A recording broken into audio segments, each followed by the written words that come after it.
తర్వాత ఇంకోటి ఏంటంటే కొన్ని సమస్యలు వచ్చినప్పుడు ఏం చేస్తారంటే కోర్టు కూడా పరిష్కారం ఏ ఆఫీసర్ రమ్మని ఎవరు కూడా ఎందుకు తీసేసిన ఆ వ్యవస్థ ఉండాలి. ఆ వ్యవస్థ ఉన్నప్పుడు అందరూ బాగుపడతారు. ఇట్లాంటి సమావేశాలు అవసరం కూడా ఉండదు. నా భూమి కొట్లాడతాడు, నా భూమి గురించి చచ్చిపోయిన పోతా అంటాడు.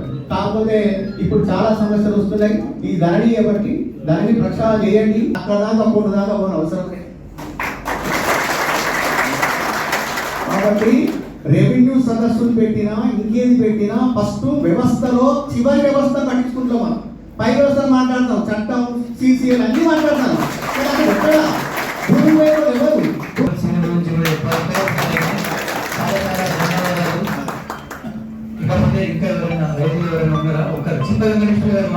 కాంగ్రెస్ పార్టీ తరఫు నుంచి మన చిప్ప వెంకటేష్ ఏదో శంఖంలో పోస్తే తీర్థం అన్నట్టుగా ధరణిలో ఉంటే నీ భూమి లేకపోతే లేదని చెప్పి చెప్పడం ద్వారా అనేక రెవెన్యూ గ్రామాలలో రైతులు కూడా ఆత్మహత్యలు చేసుకొని అనేక గొడవలు జరిగిన సమస్యలు మనం పేపర్లలో చూసినాం. నేను ఒకటే అడుగుతా ఉన్నా, ఒక రెవెన్యూ డిపార్ట్మెంటుల్నే విఆర్ఓ విఆర్ఏలని ఎందుకు తీసేయాలి? పోలీస్ డిపార్ట్మెంట్ ఉన్నది. పోలీస్ డిపార్ట్మెంట్లో కానిస్టేబుల్ అని హెడ్ కానిస్టేబుల్ అని ఎందుకు తీసేస్తలేరు? ఈ యొక్క 2024 రెవెన్యూ చట్టానికి సంబంధించి వరంగల్ ఉమ్మడి జిల్లాలో ఈ కార్యక్రమాన్ని ఏర్పాటు చేసి రైతులను ఈ పాపం కట్టుకొని వాళ్ళు పోయిళ్ళు, ప్రజాప్రభుత్వం వచ్చింది, మా మంత్రులంతా కూడా దీని మీద ఆలోచన చేస్తాను. దీన్ని మీరు దయచేసి ప్రభుత్వానికి మీ ద్వారా కానీ మా ద్వారా కూడా విన్నవిస్తాం. ఒక ప్రభుత్వ ఉద్యోగం సాధించాలంటే కనీసం ఒక 25 నుంచి 30 సంవత్సరాలు కష్టపడి చదివితే ప్రభుత్వ ఉద్యోగం. ఇప్పటికే కోర్టులో కృతజ్ఞతలు ఆడుతున్నాయి సివిల్ కేసులతో. ఈ సివిల్ కేసులే మొన్నటి వరకు ఉన్నటువంటి 124 సింగిల్ అంబరిలా కిందకి తెచ్చేటువంటి new revenue act definitely we have to invite with whole hearted for the state.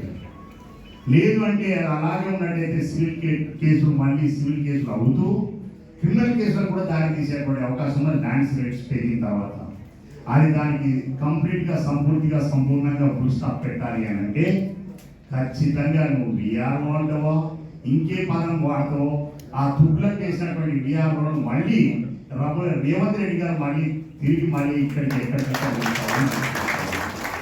పేద రైతుల పాలిట దేవునిలాగా ఉన్నటువంటి గౌరవనీయులు ముఖ్యమంత్రి రేవంత్ రెడ్డి గారు రెవెన్యూ ఉద్యోగులకు సంబంధించి అదేవిధంగా గత ప్రభుత్వము రెవెన్యూ వ్యవస్థను నిర్వీర్యం చేయడమే కాకుండా రెవెన్యూ వ్యవస్థ పనికిరాదనేటువంటి ఒక పద్ధతిలో ఉండేది.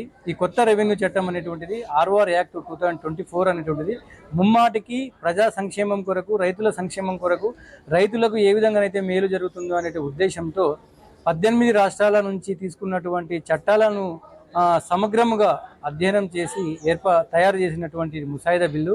ఇది 100% రైతులకు ఎవరైతే భూమి మీద ఉంటారో, భూమి మీద వ్యవసాయం చేసుకుంటూ ఉన్నటువంటి రైతులందరికీ కూడా న్యాయం జరుగుతుందని మేము అందరం విశ్వసిస్తున్నాము. గౌరవ ముఖ్యమంత్రి గారు రెవెన్యూ ఉద్యోగులను విఆర్ఓస్ ఎవరైతే వేరే శాఖలో ఉన్నారో మరీ తిరిగి వాళ్ళనే రెవెన్యూ వ్యవస్థలోకి తీసుకురావాలని కోరుకుంటూ ఈ నూతన చట్టాన్ని ప్రవేశపెట్టినటువంటి రైతు బిడ్డ ప్రజా సంక్షేమమే గతం లెక్క చీకటి ఒప్పందం లేకుండా, చీకటి జీవో లేకుండా ప్రజాభిప్రాయం మేరకు కొద్ది రోజులు సమయం ఇచ్చి ప్రజల నుంచి, రైతుల నుంచి, న్యాయవాదుల నుంచి అభిప్రాయాన్ని తీసుకున్న తర్వాత ఈ చట్టంగా రూపొందించడం అనేటువంటిది చాలా మేము గర్విస్తున్నాం.